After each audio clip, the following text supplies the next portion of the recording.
What's going on, everybody? This is Afro Think Tank. Now, I don't mean to toot my own goddamn horn, but I been saying the same thing that Malcolm X been saying the entire time I've been doing this Pan-African thing on YouTube. All right, I am clearly, all right, an unapologetically black man. Nobody can question that, right? And the problem that we have, right, is our energy, right? The energy of our protest, the energy of our fight is being misused, right? It's not being focused. Right now it's like a flashlight that's flooding everywhere, but it's not concentrated enough to make effective change the way we really need it, right? Because we have black people that don't know how to act black. They don't know how to use black power like a black man in a black way to benefit black people, right? Like you got the Hebrew Israelites, right? All that power, all that organization, but they're still doing it from the perspective of a white man's religion, right? They're everything but black. They're Hebrew Israelites, right? You got these FBA who want to be white people, right?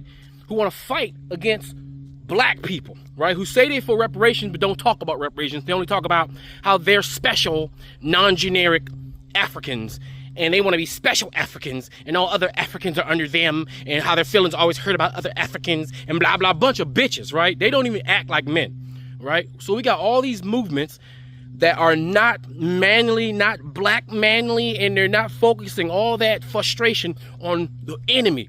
If you notice, I talk about the white man. You see all these other movements, they say white superiority, white this, white, but they don't never make videos talking directly to the white man because they scared. But you see that I do. That's why, if you notice, my channel still struggles to get views, because the white man in his algorithm doesn't agree with the shit that I say. You understand? Because I'm a threat.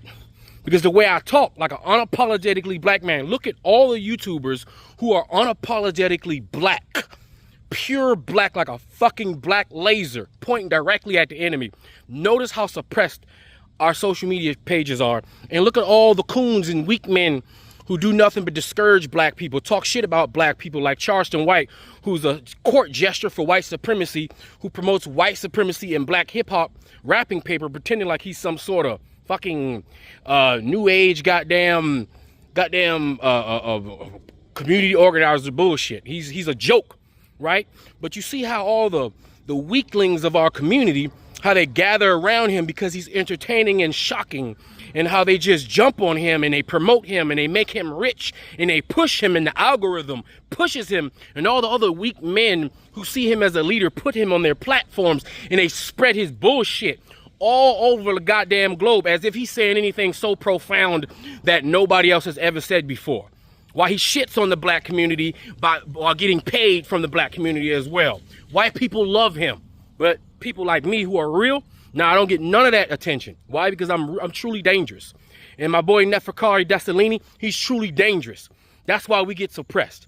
And other YouTubers who are unapologetically black, who know how to be black people, who understand that it's a class issue, not just a racist issue. That the issue is more nuanced, more complicated, more complex, and that we're not intellectually lazy. We all have all these intellectually lazy movements who want to stick to some kind of Abrahamic religion to the point to where they're blinded to what's really going on. So what I'm going to do is remind you what Malcolm X said out his own mouth. And I'm telling you, you can go to any of my videos, you can see I've been consistent on what I have to say and what Malcolm X has been saying. You see, there are people who still are fighting for the real movement. There are people out here who are not on social media, on the real world, still fighting and pushing along the rhetoric, pushing along the agenda of real black power, real black revolutionary leaders, real black consciousness, and want real black development and black excellence. And we don't get no highlight, all right? And it doesn't matter that he was Muslim, because when he was killed when he went to Africa and found his African identity, when he got his African name, and when he was about to make the turn from that Asian Islam to something else. That's when they took him out, if you don't remember, right? So anyway, without further ado, listen to Malcolm X. Listen to what he got to say, and that way you will see that me and many others are still continuing the work of not Dr. Martin Luther King, but of Malcolm X and his push for black power, unapologetically black excellence, unapologetically black intelligence, and pushing forward towards real black agendas and doing things in the real world. Anyway, that's all I got to say. It's Afro Think Tank. Learn some, teach some. I'm out. When black people wake up and become intellectually independent enough to think for themselves, as other humans are intellectually independent enough to think for themselves, then the black man will think like a black man, and he will feel for other black people. And this new thinking and feeling will cause black people to stick together. And then at that point, you'll have a situation where when you attack one black man, you are attacking all black men. And this type of black thinking will cause all black people to stick together. And this type of thinking also will bring an end to the brutality inflicted upon black people by white people. And it is the only thing that will bring an end to it. No federal court, state court, or city court will bring an end to it. It's something that the black man has to bring an end to himself. Yeah, but the question is more, how do you get there? Do you get there by confrontation, violence? Oh, is that the question you were asking? Yeah. See, that's another thing. When you talk about a revolution, most people think violence, without realizing that the real content of any kind of revolutionary thrust lies in the principles and the goals that you're striving for, not in the way you reach them. On the other hand, because of the way this society is organized, because of the violence that exists on the surface everywhere, you have to expect that there are going to be such explosions. You have to expect things like that as reactions. If you are a black person and live in the black community all your life and walk out on the street every day seeing white policemen surrounding you, when I was living in Los Angeles, for instance, long before the situation in LA ever occurred, I was constantly stopped. No, the police didn't know who I was, but I was a black woman and I had a natural, and they, I suppose, thought that I might be a, quote, militant. And when you live under a situation like that constantly, and then you ask me, you know, whether I approve of violence. I mean, that just doesn't make any sense at all. Whether I approve of guns. I grew up in Birmingham, Alabama. Some very, very good friends of mine were killed by bombs that were planted by racists.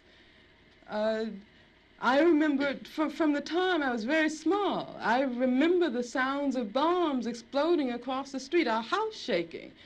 I remember my father having to have guns at his disposal at all times because of the fact that at any moment we might expect to be attacked. The man who was at that time in complete control of the city government, his name was Bull Connor, would often get on the radio and make statements like, niggers have moved into a white neighborhood, we better expect some bloodshed tonight. And sure enough, there would be bloodshed.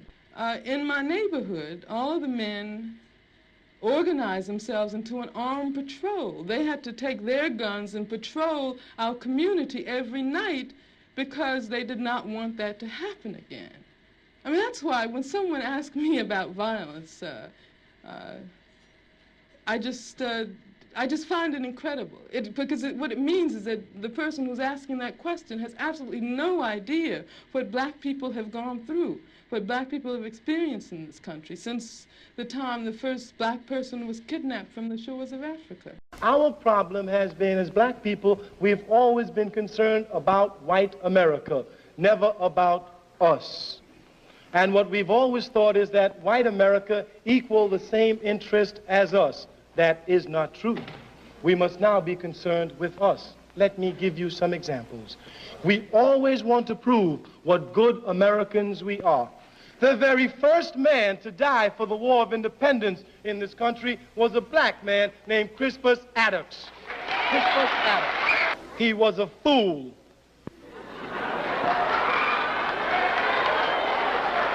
Because here he was dying for white folk freedom, and millions of his brothers were enslaved in the very country. Let us move on to our next questioner. at the microphone over there, Mr. Edelman. Welcome to America, Mr. Mandela. I'm Ken Edelman. Those of us who share your struggle for human rights and against apartheid have been somewhat disappointed by the models of human rights that you have held up since being released in jail. You've met over the last 6 months 3 times with Yasser Arafat, who you have praised. You have told Gaddafi that you share the view on, and applaud him on his record of human rights and his drive for freedom and peace around the world. And you have praised Fidel Castro as a leader of human rights and said that Cuba was one of the countries that's head and shoulders above all other countries in human rights, despite the fact that documents at the United Nations and elsewhere show that Cuba is one of the worst. I was just wondering, are these your models of leaders of human rights? And if so, would you want a Gaddafi or an Arafat or a Castro to be a future president of South Africa? One of the mistakes which some political analysts make is to think that their enemies should be our enemies. Free Sudan! Boycott diamonds and gold! Free Sudan! Boycott diamonds and gold! We most definitely cannot forget about the people of Sudan! Wait. Before you go, for all my subscribers and philanthropists out there, I'm building a solar power community water bowl system in Nigeria. It's going to cost between $5,000 and $6,000. I'm trying to raise money. If you want to participate and help me build this solar power water system, please donate to the Cash App and put solar water in the notes. Solar water in the notes. I'll put PayPal, Stripe, and Zelle. Anyway, thank you. That's all I got to say. It's Afro Think Tank. Learn something, teach something. I'm out. Thanks for watching Afro Think Tank. Don't forget to like, share, and subscribe. And follow me on Substack and Patreon for more content. Remember, it's Pan-Africanism or nothing.